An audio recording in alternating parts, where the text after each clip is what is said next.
ભગવાન ચિત્રકૂટમાં છે. ભરત શત્રુઘ્ન મહારાજ દશરથને અગ્નિદાહ આપે છે. ભરતજી અયોધ્યામાં આવીને સૌની પહેલા માં કૌશલ્યાને મળ્યા છે. બહુ સુંદર કથા છે અયોધ્યાની. અયોધ્યામાં કૌશલ્યા કહે કે ભરત દીકરા, સારું થયું તમે આવી ગયા. હવે તમે આવી ગયા ને, હવે મારે મરી જવું છે. માં આવું કેમ કહો? સાંભળો ભરત, કદાચ સીતા કે રામે કોઈ ભૂલ કરી હશે એટલે એને વનવાસ મળ્યો છે. કદાચ મહારાજ દશરથે પણ કોઈ ભૂલ કરી હશે કે એની આવી ગતિ થઈ છે. પણ મેં કોઈનું ક્યારેય નથી બગાડ્યું કઈ ભરત. અને તેમ છતાં મારો પતિ ગયો, મારો દીકરો ગયો, મારા દીકરાની વહુ ગઈ, મારું તો આખું અયોધ્યા લૂંટાઈ ગયું ભરત. અને આ બધા વગરનું જીવન શું અર્થ છે? બાપ તારી રાહે હતી, હવે હું મરવા માંગુ છું. ભરત કહે, સાંભળો માં, તમારે મરવું હોય ને તો હું તમને રોકીશ નહીં, પણ એટલું કરતા જાજો કે મરતી વખતે મને તમારા ખોળામાં બેસાડતા જાજો, આપણે ભેગા મરી જઈએ માં. અને માં, આ ધરતી ઉપર જેટલી ગાય છે એની હત્યાનું પાપ મને લાગે, જેટલા બ્રાહ્મણ છે બ્રહ્મ હત્યાનું પાપ મને લાગે, આખા બ્રહ્માંડનો ભાર છે ને એ મારી માથે આવે. જો માં જે કઈ બન્યું છે અને એમાં હું કઈ જાણતો હોઉં ને તો સંસારનો જેટલો ભાર છે ને એટલું પાપ મને લાગે. માં, હું નિર્દોષ છું. કઈ પાછળથી કપટ કર્યું છે માં, હું નથી. મારી પ્રત્યે ક્યારેય વેર નહીં રાખતી. સંત ભરત, રામચરિત માનસમાં લોકો રામ રામ કરે પણ ભરત જેવું પાત્ર નહીં. મારી માએ કર્યું છે, હું જાણતો નથી. અને જો માં તને મારી ઉપર સહેજ પણ પ્રેમ હોય ને તો હું તને વચન આપું છું કે હું તને રામની પાસે લઈ જઈશ.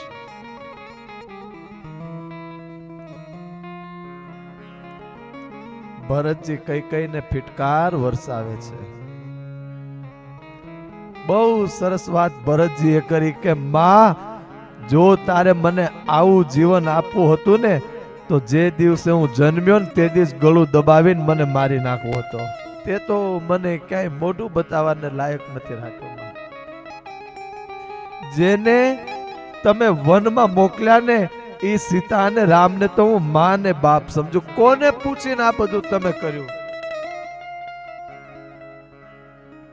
તું મારી માં નહીં, હું તારો દીકરો નહીં. ભરતજી જેવું પાત્ર ન થાય સહાય. રામાયણમાં લખ્યું કે ભગવાન રામ ઉઠે ત્યારે શંકર ભગવાનના નામનો જપ કરે, પણ સૂતા પહેલા ભરત ભરત ભરત ભરતના નામની માળા પહેરવે છે. આવું જેનું જીવન. માં, તારે મને આવી જિંદગી આપી હતી ને તો જન્મતા વેત મારી નાખ્યો હોત તો સારું. અને ભરતજી વશિષ્ઠ ગુરુને કહે કે ગુરુદેવ, હું રામને મળવા જાઉં. ગુરુદેવ કહે, રામ કઈ પાછા આવશે નહીં ભરત. તો પણ પેલા હું મારા ભાઈને મળું, પછી બધી વાત. પેલા મારો ભાઈ. ભરતજીની વાત સૌને ગમી. ભરતજીની સાથે કૌશલ્યા, સુમિત્રા, કૈકેયી, શત્રુઘ્ન, 3 રાણીઓ, જોજો રાજગુરુ, વશિષ્ઠ ગુરુ અને આખું અયોધ્યા ભરતજીની સાથે આવ્યું છે. ચતુરંગીની સેનાને લઈ અને ભરતજી રામને મળવા જાય છે. રસ્તામાં તમસા નદીનો કિનારો આવ્યો. અયોધ્યાના લોકો કહે, ભરત, રામ અહીંયા પથ્થરનું ઓશીકું કરીને સૂતા હતા. ભરતજી ત્યાંની મિટ્ટીમાં આલોટે છે કે મારો ભાઈ સૂતો આ ભૂમિ કેટલી પવિત્ર હશે કે જ્યાં રામ સૂતા છે. જોજો આ ભૂમિનું કેટલું તેજ હશે કે જ્યાં રાઘવેન્દ્ર સરકારને ધરતી ઉપર સૂવું પડ્યું છે. ભૂમિનું તેજ હોય છે. ગઈકાલની પધરામણીમાં હું કોઈની ઘરે બોલ્યો હતો. આજે બહુ કથા આગળ મારે વધારે કરવી છે, એક બે પ્રસંગ કહેવા છે, પણ ભૂમિ કેવી હોય. એકવાર શ્રવણ કુમાર મા બાપને લઈને જતા હોય અને રસ્તામાં શ્રવણ કુમારે કાવડ મૂકી દીધું છે કે જાઓ તમારી સેવા નથી કરવી. શું આખી જિંદગી મારે આજ કરવાનું છે? કાવડ લઉં, આમ ફેરવું તેમ ફેરવું, મારું કોઈ જીવન નથી કરવી સેવા. અંધ મા બાપ વિચાર કરે અમારું શ્રવણ આવું ન બોલે. શ્રવણ અમારીથી કઈ ભૂલ થઈ નહીં, ભૂલ નથી થઈ, પણ મારે કઈ આખી જિંદગી શું સેવા જ કરવાની નથી કરવી. એ અંધ માતાએ કાવડની બહાર હાથ કાઢ્યો છે અને મિટ્ટી ઉપર હાથ રાખ્યો. અરે આમાં મારા શ્રવણનો વાંક નથી, આ તો વેમની ભૂમિ આવી, દંડકારણ્ય આવ્યું છે, દંડક ભૂમિ. એ માતાએ ખોબો ભરીને ધૂળ લઈ લીધી છે. શ્રવણ કઈ વાંધો નહીં દીકરા, અમારી જરાય સેવા કરવાની જરૂર નથી, તે અમારી બહુ સેવા કરી છે, પણ જતા જતા એક છેલ્લી સેવા કરતો જઈશ. બોલો, અમને જરીક અહીંયાથી દૂર અમે કહીએ ત્યાં ઉતારી દે બાપ. ભલે. એ તો શ્રવણ ધીમે ધીમે મા બાપને લઈને દૂર જાય અને પછી માએ કીધું દીકરા અહીંયા ઉતારી દે. મા બાપને શ્રવણે ઉતાર્યા. એ કે શું થયું? એ કે બસ દીકરા, હવે તારે જ્યાં જવું હોય ત્યાં તું સ્વતંત્ર છે, અમારું જે થવું હોય તે થશે. અને તરત શ્રવણે જવાબ આપ્યો કે માં, તમારા ચરણ છોડીને હું ક્યાં જાઉં? તમારા ચરણની સેવા તો મારું પરમ સૌભાગ્ય છે. દીકરા તું તો કહેતો હતો ને કે સેવા નથી કરવી. અરે માં, તમારી સેવા ન કરું તો હું જાઉં ક્યાં? ભલે દીકરા. એ અંધ માતાએ જે ખોબામાં ધૂળ ભરી હતી ને એની ઢગલી કરી છે. શ્રવણને કહે કે અહીંયા ઉભો રહેતો. શ્રવણ ઢગલી ઉપર ઉભો અને માં કહે બોલ શ્રવણ, અમારી સેવા કરવી છે નથી કરવી? જાઓ. શ્રવણ જરા નીચે ઉતરો. બોલ શ્રવણ, હવે સેવા કરવી છે? અરે માં, તમારી સેવા તો મારું સૌભાગ્ય છે. વિચાર કરો, ભૂમિ શ્રવણ જેવા દીકરાના વિચાર ફેરવી નાખે. ભૂમિનું પણ અલગ તેજ હોય છે. ભૂમિનો પ્રભાવ હોય છે. કોકની ઘરે 10 મિનિટ જાવ તો 10 કલાક બેસવાની ઈચ્છા થાય. આ જગ્યા, આ ભૂમિ જુઓ. मेरे देश की धरती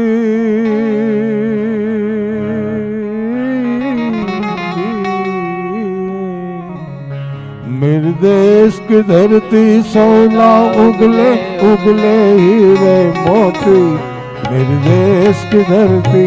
અહીંયા મેં ગાવા આવ્યો કહેવાય ન ચાલે, યાદ રાખજો.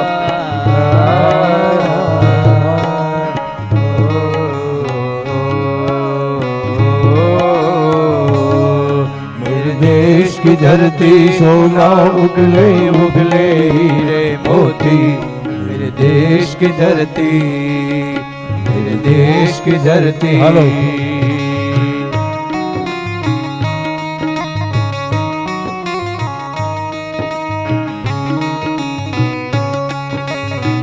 जय हो.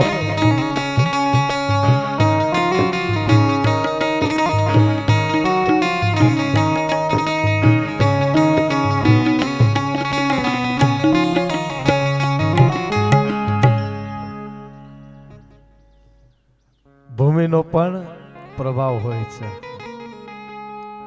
પોતાની ઘરે અનુભવ કરવો હોય તો કરી લેજો. એસી ચાલુ કરી, ઘરમાં ટીવી હોય, સોફા હોય, બેડ હોય, નિરાતે 4 કલાક પલંગ ઉપર બેસવાનો પ્રયત્ન કરજો. ગાદી ઉપર તોય બેસી નહીં શકાય. અને અહીંયા નીચે કે ગાટલા ઉપર કોઈ વસ્તુ અગર 5-5 કલાક બેસો તો એ થાકનો અનુભવ ન થાય. એ છે રામકથાની તાકાત.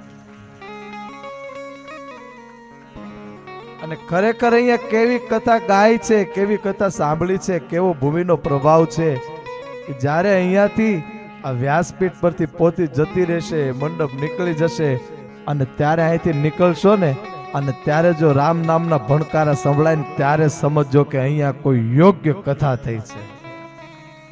આ છે ભૂમિનો પ્રભાવ. માતાજીનું મંદિર, હમણાં ભાગવત, ગઈ સાલ વિશાલ દાદાની કથા, અત્યારે રામ કથા, સુંદરકાંડ, પાટો, આ ભૂમિનું તેજ છે. ભરતજી શુંગવેયપુરમાં ગૃહરાજને મળે. ગૃહરાજ ભરતજીની પરીક્ષા કરે. ગૃહરાજ એક થાળીમાં ફળ અને ફૂલ રાખે અને એક થાળીમાં માછલી રાખે છે. માછલી ભરતને કહે કે તમારે આમાંથી શું જોઈએ? ભરતજીએ ફળ અને ફૂલ લીધા અને ગૃહરાજ સમજી ગયા કે ભરત તો રામને મળવા જાય. જોજો તમારા આહાર ઉપરથી ખબર પડી જાય કે તમારા વિચાર કેવા હશે. માણસ જમતો હોય ને ત્યાં ખબર પડી જાય કે આના સંસ્કાર કેવા છે. ઘણા લોકો તો આમ હાથ નાખીને જમે, કેમ કોઈથી ભાળ્યું ન હોય. ગયા જન્મમાં ખાવું ખાવું કઈ મરી ગયો હોય, આમ કરી લાવો લાવો. જીવવા માટે ખાવું, ખાવા માટે ન જીવવું, જીવવા માટે ખાવું. ભરતજીએ ફળ અને ફૂલ લીધા છે. આપણા સંતો, આપણા વેદોએ બહુ વિચાર કરીને કીધું છે. આપણે કથાને આગળ લઈ જઈએ. નકર એક વિચાર કરજો કે જ્યારે ઉપવાસ હોય ત્યારે અનાજ ન ખવાય, કરિયાણું ન ખવાય, શાકભાજી ન ખવાય, પણ ફળ ખવાય. આવું કીધું કોણે? ક્યાં લખ્યું છે? શાક ન ખવાય, રોટલી ન ખવાય, અનાજ ન ખવાય, કરિયાણું ન ખવાય, પણ પાછા ફળ ફ્રૂટ ખવાય. આવું ક્યાં લખ્યું છે? અને શું કામ ખાવા જોઈએ? આની ઉપર વિચાર કરજો. આવનારી ક્યાંક કથા સત્સંગમાં ભેગા થશું ને તો યાદ કરાવજો, તમને જવાબ આપીશ. આજે તો સોમવતી અમાસ, આજે સોમવતી અમાસ છે. ભરતજી ફળ પુષ્પ બધું લઈ ધીમે ધીમે આગળ વધે છે. ભરદ્વાજી મહારાજ, યાજ્ઞવલ્ક્યજી, ભરદ્વાજી મહારાજ, વાલ્મીકી ઋષિ દરેકને મળતા મળતા ભરતજી મંદાકિનીના કિનારે ચિત્રકૂટમાં આવ્યા છે. દૂરથી ભગવાનની ઝૂંપડી જોઈ ભરતજી પાહી મામ, પાહી મામ, પાહી મામ. હવે ભરતજી ચાલતા નથી, દડવંતા આવે છે. જોજો, દડતા દડતા આવે છે. રામ, મારા કારણે જો તમારે ચાલવું પડતું હોય ને તો હું દડતો દડતો આવું. તમારી કરતાંય વધારે પીડા હું સહન કરું. અને ભરત અને અયોધ્યાની સેનાને જોઈ અને લક્ષ્મણજીને ક્રોધ ચડ્યો છે કે સાંભળો રામ, આ ગમે એમ તો કઈ નો દીકરો છે અને અયોધ્યાની સેના લઈને આવ્યા છે. એને એમ કે રામ શાંત છે, રામ મોટા છે, રામમાં ધીરજ છે અને રામની સાથે હું યુદ્ધ કરીને વનમાં જેને હરાવી દઉં તો સાંભળી લો પ્રભુ, કદાચ ભરતને ખબર નહીં હોય કે રામની સાથે સુમિત્રા નંદન લક્ષ્મણ પણ છે. જો તમે મને હુકમ આપો પ્રભુ, એકલો ભરત શત્રુઘ્ન આખી અયોધ્યાની સેનાને પીછે હટ કરાવું. ખાલી આદેશ આપો પ્રભુ.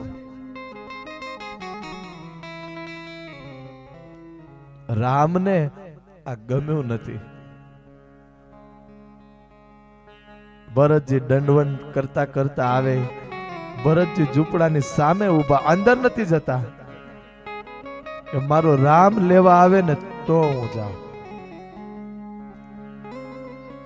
લક્ષ્મણજીને ખબર પડી કે આ યુદ્ધ કરવા નથી આવ્યા, આ તો મળવા આવ્યા છે. લક્ષ્મણજીએ કીધું કે પ્રભુ, આપણો ભાઈ આવ્યો છે. અને ભાઈ આવ્યો એમ કીધું અને રામ દોડ્યા. પ્રભુ રામ અને ભરત એકબીજાને ગળે મળે છે. ખૂબ રડ્યા છે, ખૂબ રડ્યા. અને પછી ભગવાન ભરતની પછી જો સૌની પહેલા કોઈને મળ્યા હોય ને તો એ છે માતા કૈકેયીને. દરેકને મળ્યા, દરેકને પ્રણામ કર્યા. અયોધ્યાના લોકો અત્યંત પ્રસન્ન થયા છે. અને પછી રામ કહે કે ભરત, મારા દશરથ ક્યાં છે? અને ભરતજી કહે કે ભાઈ, પિતાનો સ્વર્ગવાસ થયો. ભગવાન રામ રડ્યા છે અને ચિત્રકૂટની ભૂમિમાં ભગવાન રામે મારા દશરથની અંતિમ ક્રિયાનું જે સામગ્રી અંતિમ ક્રિયા હતી એ કરી છે. બાપની પાછળ તર્પણ મંદાકિનીમાં કર્યું છે ભરતજી અને રામે. જોજો કિસ્મતનું ગાડું ક્યાં લઈ જાય છે. ચિત્રકૂટમાં ભગવાન મારા દશરથનું અંતિમ તર્પણ કરે છે અને ભગવાન ચોધાર આંસુએ રડ્યા છે. પ્રભુ, સમય જ્યારે કઠોર થાય ને ત્યારે અત્યંત સાહેબ, જ્યારે સમય કઠોર થાય ને, સમય દંડ દે ત્યારે કોઈના હાથમાં ન રહે. ભગવાન એટલું બધું રડ્યા છે, એટલું બધું કે આજ મારા માથા ઉપરથી મારા પિતાની છત્ર છાયા છીનવાઈ ગઈ છે.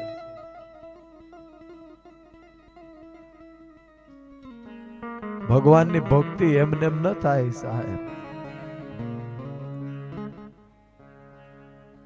જુનાગઢ નામનું શહેર, નાગરોની નાત, અને એમાં નરસિંહ મહેતા નામના એક ભક્ત રહે છે. આ કથા મારે ગઈકાલે કહેવાની ઈચ્છા થઈ હતી, સમય જરા. નરસિંહ મહેતા, એની પત્નીનું નામ છે માણેક. બહુ સુંદર સાંભળવા જેવો પ્રસંગ છે. કથા ઘણી કરવાની છે. પતિ અને પત્ની, મોટા ભાઈ એને તો ઘરમાંથી કાઢી મૂકેલા, એક ખંડેર મંદિર જેવું છે એમાં રહે છે. એક દીકરો છે, એનું નામ છે શામળ. બહુ સુંદર પ્રસંગ છે. દરેક દીકરીઓને પણ, દરેક ભક્ત માટે પણ, દરેક વૈષ્ણવ માટે પણ બહુ જીવનમાં ઉતારવા જેવો પ્રસંગ છે. અને ઘેરે દીકરાની વહુ છે. અને નરસિંહ મહેતાનું સાહેબ જીવન, રોજ સવાર પડે નરસિંહ મહેતા તો પ્રભાતિયા ગાય, બપોર પડે ભગવાનને નરસિંહ મહેતા ભોગ ધરે, થાળ ધરે, આખો દિવસ સેવા કરે, શ્રૃંગાર કરે. અને નરસિંહ મહેતા માથામાં કાન ટોપી, અહીંયા વૈષ્ણવી તિલક, હાથમાં કરતાલ, ભગવા રંગની ધોતી, અને કોકની સામું જોવે તો આંખમાં એવો પ્રેમ દેખાય છે.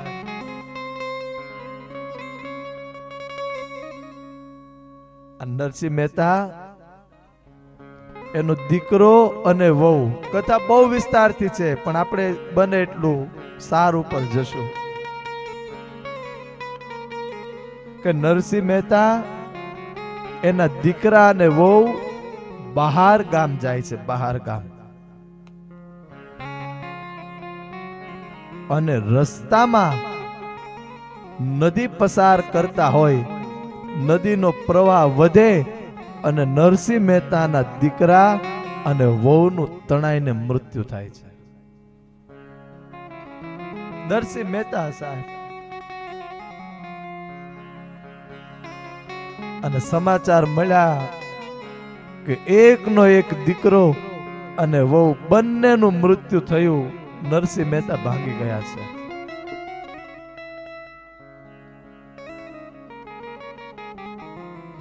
નરસિંહ મહેતા રડે છે. મારો એક જ દીકરો હતો નરસિંહ મહેતાને, અને દીકરો અને એના વહુ બંને તણાઈને મૃત્યુ પામ્યા. અને જ્યારે દીકરાનું સાહેબ અંતિમ ક્રિયાનો સમય આવ્યો ને, નરસિંહ મહેતાને એમ થયું કે દીકરો તો નથી રહ્યો, હવે મારી દીકરીને યાદ કરું. એક દીકરી પણ હતી.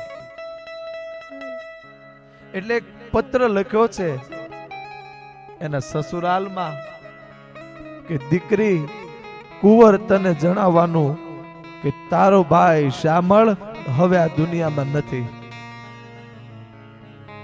દીકરી, એની અંતિમ ક્રિયા છે. દીકરી, બને એટલી વહેલી આવજે, અમે તારી રાહ જોઈએ છીએ. અને આવો પત્ર નરસિંહ મહેતાએ દીકરીના સસુરાલમાં મોકલ્યો છે. પત્ર આવ્યો, સાસુને પત્ર મળ્યો છે. પત્રમાં લખ્યું, વેવાઈને જાણ થાય, દીકરીને જાણ થાય કે મારો દીકરો શ્યામળ એની પત્નીનું મૃત્યુ થયું છે. જેવો પત્ર મળે તરત દીકરી અહીંયા પધારજે, તરત આવજે દીકરી. તારા ભાઈને અંતિમ વાર જોવો હોય તો દીકરી તું જોઈ લેજે. આવો પત્ર આવ્યો, તારા ભાઈનો ચહેરો જોઈ લે બેન.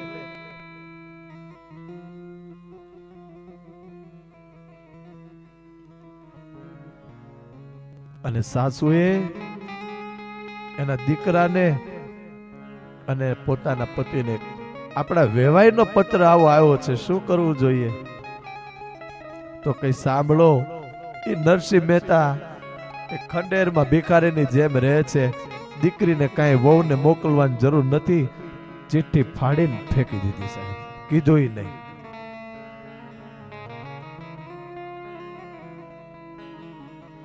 બેનને કીધું નહીં તારા ભાઈનું શરીર રાહ જોઈને ઊભું. ચિઠ્ઠી ફાડીને ફેંકી દીધી. કે લીમડીની આજ ડાળ ઝુલાવે ને લીંબડી ઝોલા ખાય, અરે લીમડીની આજ ડાળ ઝોલાવે ને લીંબડી ઝોલા ખાય. હિચકો નાનો બેનનો એવો આમ ઝૂલણીએ લીલુડું લીંબડી હેઠે પેલી બાઈ હિચકેલું છે. કોયલને મોરલા બોલે બેનનો હિચકો કોણ હલાવે લીંબડી, કોણ ઝુલાવે પીપળી, ભાઈ હલાવે લીમડીને કોણ ઝુલાવે પીપળી, ભાઈની બેની લાડકી ને પહેલો ઝુલાવે લાડકી, ભાઈની બેની લાડકી ને પહેલો ઝુલાવે લાડકી.